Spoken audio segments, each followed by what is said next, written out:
बिस्मिल्लाहिर्रहमानिर्रहीम। अस्सलाम वालेकुम। कैसे हैं आप सब? मैं हूं मरियम और मरियम्स किचन डायरी में आप सबको खुश आमदीद। आज मैं आपके साथ आलू की कतलियों की रेसिपी शेयर कर रही हूं।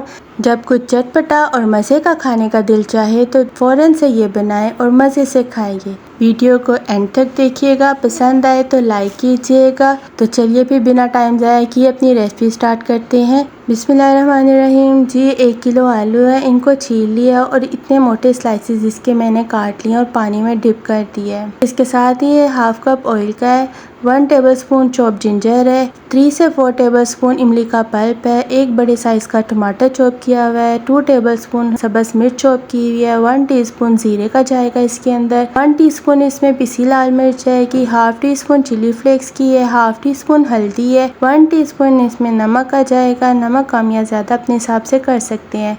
Half tea spoon chaat masala है, हाफ टी स्पून पिसी काली मिर्च है और हाफ टी स्पून पिसा हुआ गरम मसाला है। तो चलिए फिर इनको बनाना स्टार्ट करते हैं।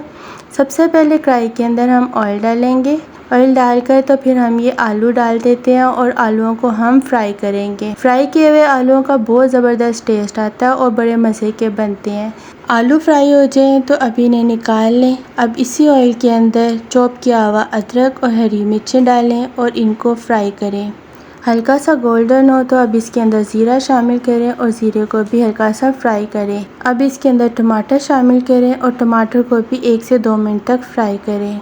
1 से 2 मिनट फ्राई करने के बाद अब इसके अंदर तमाम मसाले शामिल कर दें।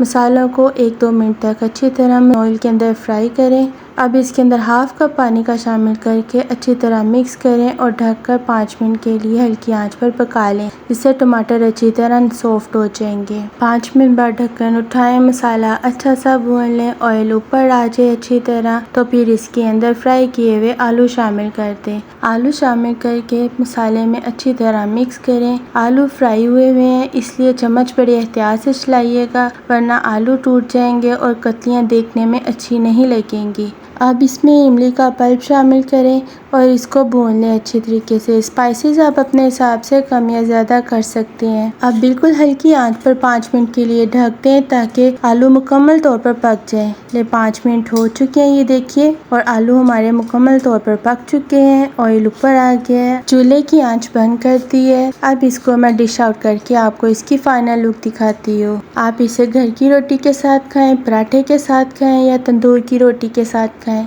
ये सब के साथ बहुत मज़े के लगते हैं। वीडियो अच्छी लगे तो लाइक कीजिए, ज़्यादा से ज़्यादा फैमिली और फ्रेंड्स में शेयर कीजिए। चैनल पर नए हैं तो सब्सक्राइब कीजिए, बेल आइकन के बटन को प्रेस कीजिए ताकि मेरी आने वाली वीडियो का हर नोटिफिकेशन आप तक सबसे पहले पहुंच सके। और मुझे दीजिए इजाज़त। अल्लाह हाफिज़।